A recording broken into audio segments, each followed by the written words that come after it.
દરેક સ્ત્રી શિયાળામાં કે સુવાવડમાં ખાઈ શકે, સાથે કમરપેટની ચરબી માખણની જેમ પીગાળી શરીરને તાકાત આપે એવો કાચો આથેલો ગુંદર બનાવવા મિક્સર જારમાં 200 ગ્રામ ગુંદર લેશું અને એકદમ બારીક ભૂકો કરી લેશું. પછી એ જ મિક્સર જારમાં 100 ગ્રામ કાજુ, 100 ગ્રામ બદામ અને 1 ટેબલ સ્પૂન સુવાદાણા લઈ મિક્સરના પલ્સ મોડ પર અધકચરો ભૂકો કરી લેશું અને ગુંદર સાથે ઉમેરી દઈશું. પછી એમાં 100 ગ્રામ જેટલું સૂકું કોપરાનું છીણ ઉમેરીએ.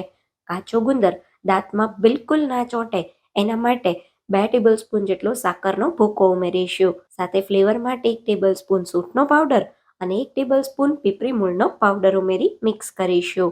હવે પેનમાં 200 ગ્રામ ગાયનું ઘી હલકું એવું ગરમ કરીશું. ઘી પીગળે એટલે ગેસને બંધ કરી દઈશું. હવે તૈયાર કરેલા મિશ્રણમાં 150 ગ્રામ જેટલો ઓર્ગેનિક સોફ્ટ ગોળ ઉમેરીશું. સાથે એમાં આપણે ગરમ કરેલું ઘી ઉમેરી મિક્સ કરીશું.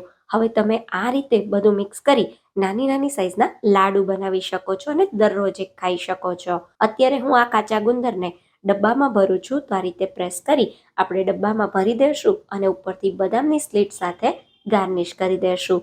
આ કાચો ગુંદર દરરોજ સવારે 1 ચમચી ખાઈ ઉપર તમારે 1 ગ્લાસ ગાયનું દૂધ પી લેવાનું. 100% ફાયદો થશે.